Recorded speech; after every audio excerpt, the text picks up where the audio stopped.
Jahon chempionati memlarini ko'rdingizmi? Birinchisi Kylian diktator.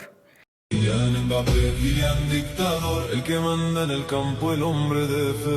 Kylian Mbappé, Kylian dictador. Даже odamlar Mbappeni diktator qiyofasiga kirgizib, rasmlarni plakat qilib ko'tarib yurishibdi.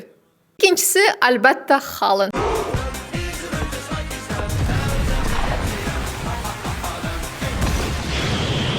Haaland bu jahon chempionatida juda ham pikka chiqdi. Ko'rgan bo'lsanglar, Instagramda Reels tiqilib yotibdi Haaland haqida. Qo'shiqlari ham juda ham zo'r. Uchinchisi bu anchagina hate olib keladigan mavzu. FIFA va Messi o'rtasidagi muhabbat. Lionel Messi, Gianni Infantino, FIFA, Refree, VAR, Football, Yazi Abu Layla, Yellow Card, Red Card. Aytib qo'yaman, Messiga hech qanaqa adovatim yo'q. Bu shunchaki bo'layotgan memlar.